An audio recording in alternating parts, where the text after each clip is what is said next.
नमस्कार साथियों, स्वागत है आपका BMJ एकेडमी में। साथियों, मिडाइवल हिस्ट्री के पिछले वीडियो में हमने तुर्कों के आक्रमण से पूर्व राजपूत राजवंशों के बारे में पढ़ा। 711 ईस्वी में अरबों के आक्रमण और उसके फलस्वरूप भारत में कई प्रभावशाली साम्राज्यों का उदय हुआ, जो कि भारत के पश्चिम तथा पश्चिमोत्तर क्षेत्र में शासन किए।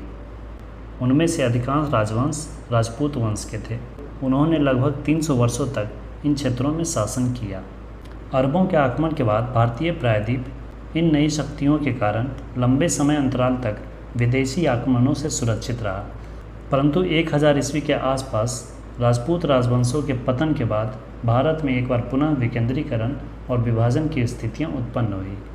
राजपूतों के विभिन्न वंश आपस में साम्राज्य विस्तार के लिए संघर्ष करते रहते थे, जिसके कारण उनका साम्राज्य क्षेत्र छोटा और कमज़ोर होता चला गया, जिसका लाभ उठाकर तुर्कों ने भारत पर आक्रमण किया।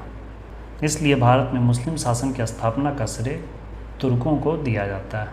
तुर्कों ने महमूद गजनवी के नेतृत्व में भारत पर कुल 17 बार आक्रमण किया।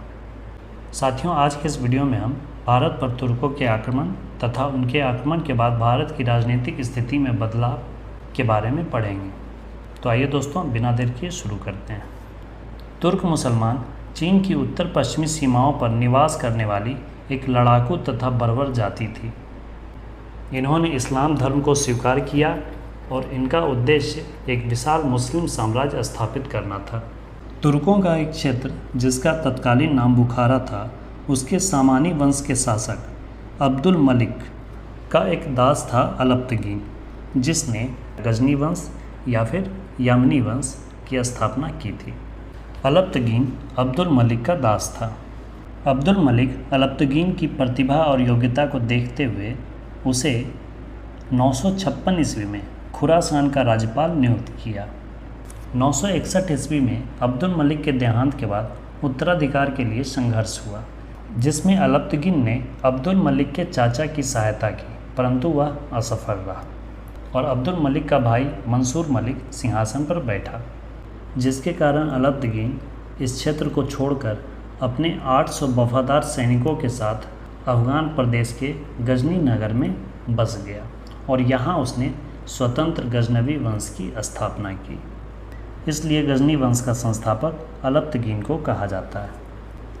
अलप्तगीन का दास सुबुक्तगीन था, जिसकी योग्यता से प्रभावित होकर अलप्तगीन ने उसे अपना दामाद बना लिया। अलप्तगीन की मृत्यु के बाद उसका पुत्र बलप्तगीन गद्दी पर बैठा।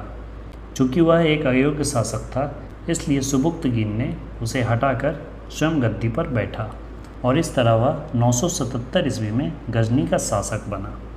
सुबुक्तगीन ही प्रथम तुर्क मुस्लिम था जिसने हिंदू शाही शासक जयपाल को पराजित किया था।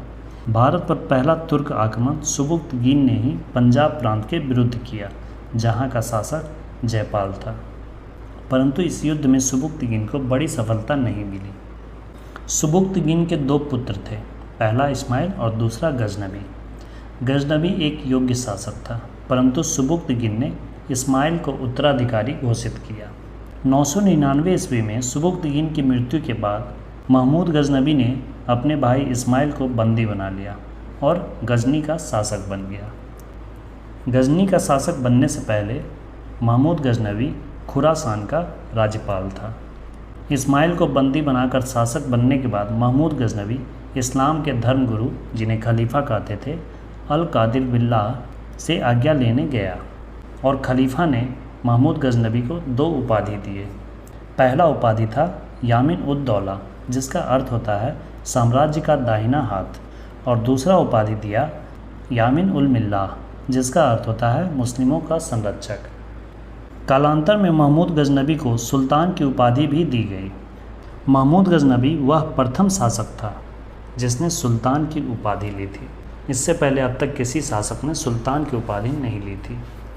इतिहासकार सर हेनरी एलियट के अनुसार महमूद गजनवी ने भारत पर 17 बार आक्रमण किया। उसने 1000 ईस्वी से 1027 ईस्वी तक भारत में कुल 17 बार आक्रमण किया। महमूद गजनवी के इन आक्रमणों का मुख्य उद्देश्य धन को लूटकर अपने मध्य एशिया के साम्राज्य में शासन व्यवस्था को मजबूत करना था। भारत में साम्राज्य विस्तार इसका उद्देश्य नहीं था। आइए साथियों, महमूद गजनबी द्वारा भारत पर किए गए प्रमुख आक्रमणों के बारे में देखते हैं। सबसे पहला आक्रमण इसने 1000 ईस्वी में किया पंजाब के हिंदू शाही शासक जयपाल के विरुद्ध। 1001 ईस्वी में इसने पुनः जयपाल को पराजित किया। जयपाल को पराजित कर इसने जयपाल के किले की संपत्ति को लूटा और जयपाल को जीवित छोड़ दिया, परंतु जयपाल अपमानित महसूस करने के कारण आत्महत्या कर लिया। इसके पश्चात 1006 ईस्वी में इसने मुल्तान पर आक्रमण किया और धन लूटकर चला गया। 1008 ईस्वी में महमूद गजनबी ने पुनः मुल्तान पर आक्रमण किया और उसे अपने राज्य क्षेत्र में शामिल कर लिया। 1008 और 9 ईस्वी में इसने जयपाल के पुत्र आनंदपाल से युद्ध किया और उसे पराजित किया। यह युद्ध वहंद नामक क्षेत्र में हुआ था, इसलिए इसे वहंद का युद्ध भी कहते हैं। महमूद गजनबी ने इस क्षेत्र में स्थित सभी मंदिरों तथा उसकी मूर्तियों को नष्ट करना शुरू कर दिया। 1014 ईस्वी में महमूद गजनबी ने थानेश्वर पर आक्रमण किया, जिसका विरोध दिल्ली के आसपास के राजाओं ने मिलकर किया, परंतु वे असफल रहे। 1018 और 19 ईस्वी में महमूद गजनबी ने मथुरा और कन्नौज के क्षेत्रों पर आक्रमण किया।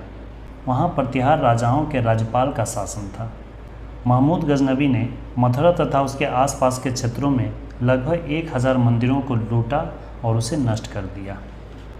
1019 ईस्वी में उसने चंदेल राजा विद्याधर को पराजित किया, परंतु अगले ही वर्ष 1021 ईस्वी में इसने कालिंजर पर आक्रमण किया, लेकिन विद्याधर ने इसे पराजित कर दिया।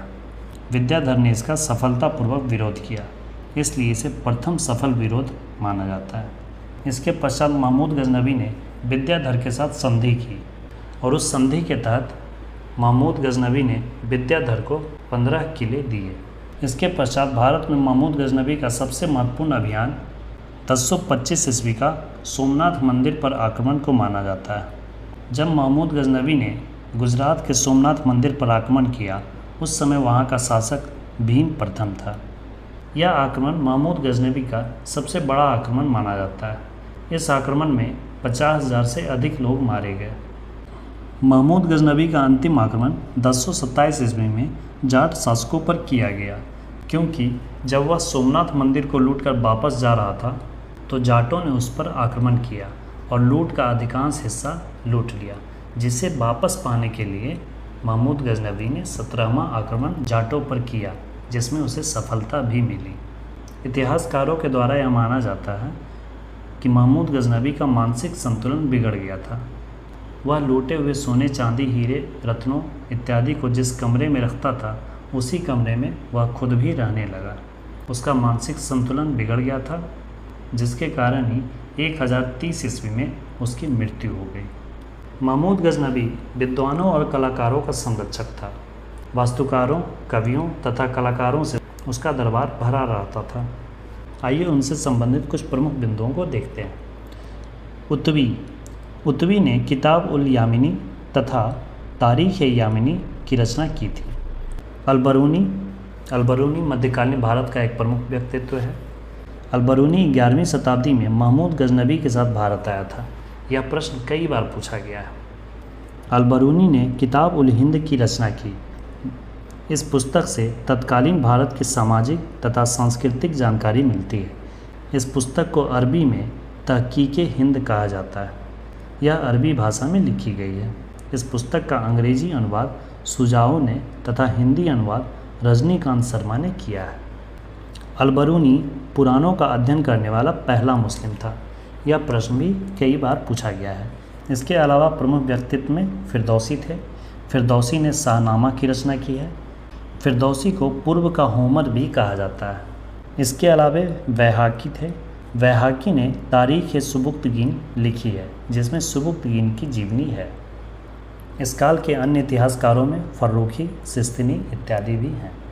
अब आइए दोस्तों, महमूद गजनबी से संबंधित कुछ प्रमुख बिंदुओं को देखते हैं। महमूद गजनबी अपने धर्म के प्रचार प्रसार करने के लिए हिंदू धर्म की मूर्तियों को तोड़ा, जिसके कारण उसे बुत सिकन या मूर्ति भंजक भी कहा जाता है। महमूद गजनबी ने चांदी के सिक्के चलाए थे, जिसमें दोनों तरफ अलग अलग भाषाओं में मुद्रा लेख अंकित थे।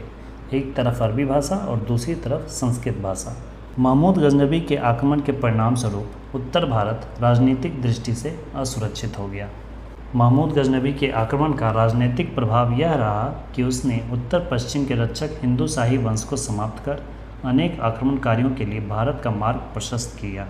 दूसरा बुरा प्रभाव यह पड़ा कि महमूद गजनवी के आक्रमणों ने भारत की अर्थव्यवस्था को जर्जर कर दिया। महमूद गजनवी अधिकांश संपत्ति लूटकर ले गया। महमूद गजनवी के आक्रमणों का सबसे महत्वपूर्ण प्रभाव यह हुआ कि भारत में अनेक हिंदू मुस्लिम बन गए और यहाँ इस्लाम धर्म का विस्तार हुआ और भारत में मुस्लिम सत्ता की जड़ें मजबूत हुई।